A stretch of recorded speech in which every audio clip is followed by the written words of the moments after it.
కురుక్షేత్రానికి గాంధారి, ధృతరాష్ట్రుడు, వాళ్ళ కోడళ్ళందరూ కూడా వచ్చారు. గాంధారికి వేదవ్యాసుడు దివ్య దృష్టినిచ్చాడు. ఆమె దివ్య దృష్టితో అక్కడ ఉన్నటువంటి ప్రాంతాన్ని అంతా చూస్తుంది. అది జుగుత్సాకరంగా ఉంది. అసలు అక్కడే ఆమె దుర్యోధనుడి శవాన్ని, దుశాసనుడిని, తన 100 మంది కొడుకుల్ని, ఓవైపు జయద్రథుడిని, కర్ణుడిని, అదే రకంగా అభిమన్యుడి శవాలను చూసి బోరు బోరుమంటూ కృష్ణ దీనంతటి కారణం నువ్వే, నీ వల్లే ఇదంతా జరిగిందని కృష్ణుని నిందిస్తుంది.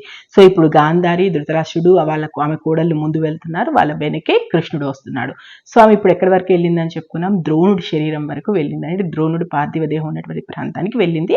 అక్కడ అసలు ఏం జరిగింది, అసలు ద్రోణుడి యొక్క శరీరం ఎంత దారుణమైనటువంటి పరిస్థితిలో ఉంది, ఆయనకు అంత్యక్రియలు ఎవరు నిర్వహించారో ఈ రోజు ఎపిసోడ్లో చూద్దాం. అదేవిధంగా శకుని యొక్క శరీరం ఏ రకంగా ఉంది, శకునిని చూసి అసలు గాంధారి ఏమంది, మొత్తం ఇవన్నీ చూసిన తర్వాత ఆమెకు కృష్ణుడి మీద వచ్చినటువంటి కోపం ఎలాంటిది అనేది ఈ రోజు ఎపిసోడ్లో మనం చూద్దాం. సో ఆమె ఇప్పుడు ద్రోణుడు పార్థివ దేహం దగ్గర ఉంది కదా, ద్రోణుని చూస్తూ ఇలా అంది, శత్రుసేనలు కారడివి కాల్చి కాల్చి చల్లారిపోయిన దావాగ్నిలా ఉన్నాడు, అదిగో చూడు కృష్ణ, గురుదేవుడు ద్రోణాచార్యుడు ఎన్ని మహాస్త్రాలు దేవేంద్రుడు అడుగునో అన్ని ఇతని కూడా ఎరుగు. అంటే ఎన్ని మహాస్త్రాలు దేవేంద్రుడు తెలుసో అవన్నీ ఇతనికి తెలుసు. పరశురాముడు లాగా ధనుర్వేదం వేళ్ల మీద ఆడుతుంది ఇతనికి, 4 వేదాలు నాలుక చివర తాండవం చేస్తాయి. అలాంటి మహానువీనుడు ఇతని దగ్గరే కదా అర్జునుడు అంతటి మొనగాడయ్యాడు. ఒక అర్జునుడు ఏంటి, పాండవులు కానీ కౌరవులు కానీ ఇంతమంది ఈయన దగ్గర విద్య నేర్చుకున్నవారు, అయ్యో ఆయనక ఇలాంటి పరిస్థితి, ఇలాంటి దుస్థితిలో ఆయనను చూడాలా, చూడు కృష్ణ చూడు, ముప్పూటలా శిష్యులు వినయంతో నమస్కరించే ఈ పాదాలు 2 నక్కలు కొరుక్క తినేశాయి.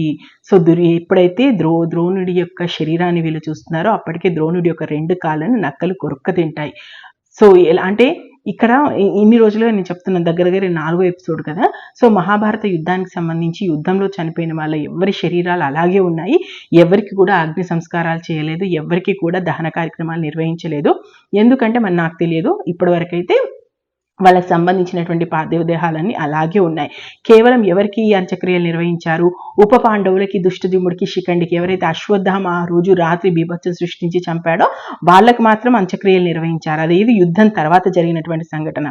కానీ యుద్ధంలో చనిపోయిన వాళ్ళు మాత్రం అక్కడే ఉన్నాయి, ప్రతి ఒక్కరి శరీరాలు, దుర్యోధనుడితో సహా మొత్తానికి 77 కోట్ల మంది కదా. సో వాళ్ళందరి యొక్క శరీరాలు రారాజు శరీరంతో పాటు అక్కడే ఉన్నాయి. ఎవరికి కూడా ఎలాంటి అంత్యక్రియలు నిర్వహించలేదు. ఎందుకంటే ఉదయం అంతా యుద్ధం జరిగింది, ఒక రోజైతే రాత్రి కూడా యుద్ధం జరిగింది. మరి ఎవరికి ఓపిక లేకనా లేదా దహన సంస్కారాలు రాత్రి నిర్వహించొద్దో అప్పుడు ఉన్నటువంటి ధర్మం ఏంటో నాకైతే తెలియదు. ఎవరికి మాత్రం దహన సంస్కారాలు జరగలేదు. ఇప్పుడు వీళ్ళు వెళ్ళి చూసేసరికి ద్రోణాచార్యుడి యొక్క కాళ్ళని నక్కలు కొరుక్కు తినేస్తాయి. ఏ కాళ్ళనైతే రోజు పాండవులు కానీ కౌరవులు కానీ ఆయన శిష్యులు తాకందే నిద్రలేవరో అలాంటి కాళ్ళు ఇదిగో